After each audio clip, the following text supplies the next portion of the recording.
iFILM, London.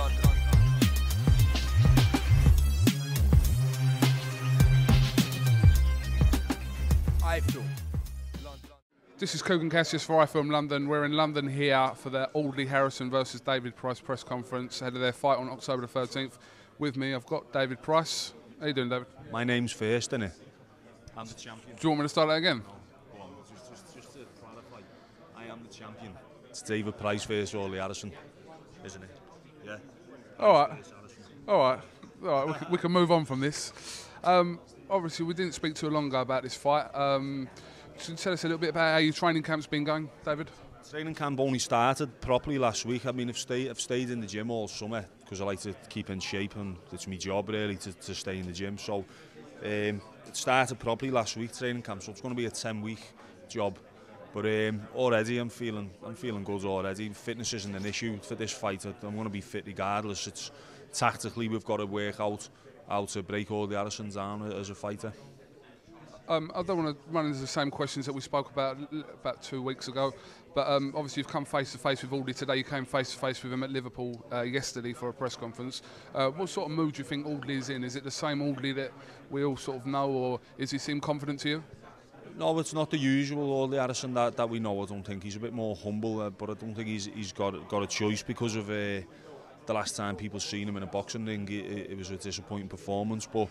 You know, as a character, I've always liked Audley Harrison. You know, he was someone I looked up to as an amateur, and wanted to do what he done type of thing. So he's a likeable character as far as I'm concerned. He's going to be confident coming into the fight, and you know, he's got to be. He's a fighter. I don't take it personal. I think you can beat me, fair enough. I think I can beat you. Let's have a fight and see who's right.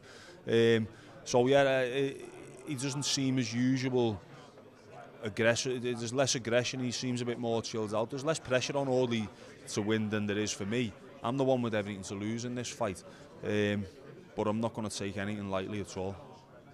There were some comments made in the press conference about Audley Harrison being the sole reason why the BBC don't cover boxing anymore. What are your thoughts on that, David? Well, I don't know, to be honest. It could be true. It could not be. It couldn't be true. I mean, the BBC have got a massive budget when you think about how many people pay a TV licence. The money they've got's astronomical, and I think they should cover boxing because they cover it on radio and on 5 Live and things like that. And why not put it on the TV? Even big fights from time to time, overseas fights even that they could buy the rights to. You know, just to try and see what the viewing figures would be like, test the waters a little bit. I mean, I don't think they could entirely put the sole blame on Audley Harrison because, if anything, blame themselves. They signed a novice pro fighter who was an Olympic gold medalist and give him all that responsibility. So, if anything, they should have themselves, well, foot some of the blame at least. And just finally, obviously, I can't talk to Olympic bronze medalists without talking about the current Olympics, what's been going on. We had 10 at the start, we're down to 5.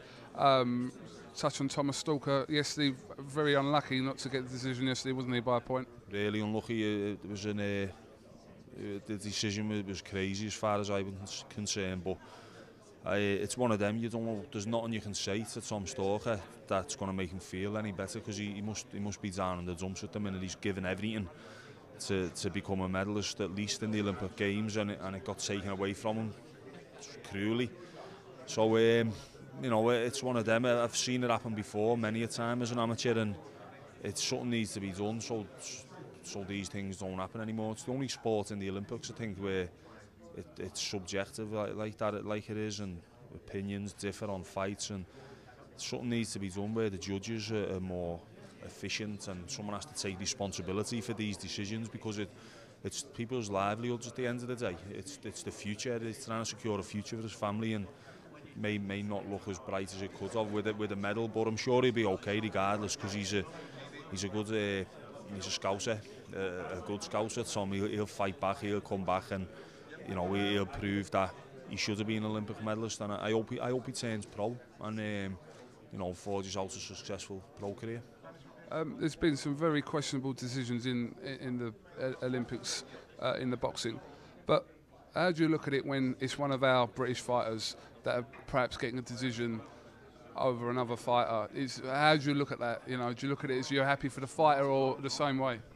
Same way. I mean, all right, yeah. Why not? Because it happens to the lads when they go abroad. They'll be on the wrong end of decisions.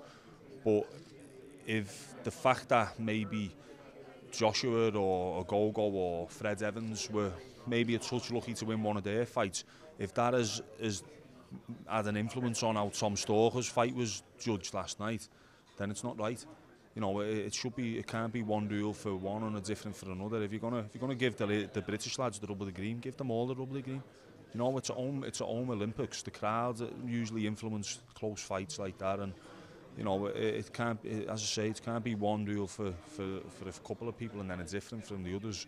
If that's what's happened, but you know, I'm not complaining when the lads are getting a bit of luck, by the way, because as I say, goes against them that many times, but it doesn't make it right at the end of the day, and it's something that does need to be addressed in future. All right, David, thank you very much for talking to iFILM London. This is the fight that we're all interested in. You're going to strap this to your back, walk around Liverpool 1 with this? I'm gonna take this home with me now. I'm gonna try and rob this if I can. I don't think anyone's going to say anything if you decide to do that, David, to be honest. Listen, thanks for talking to us, and listen, we'll see you in Liverpool. Yeah, see you there. What were you looking at there? I was looking at that YouTube. I thought YouTube was sponsoring the show, but they just put it on.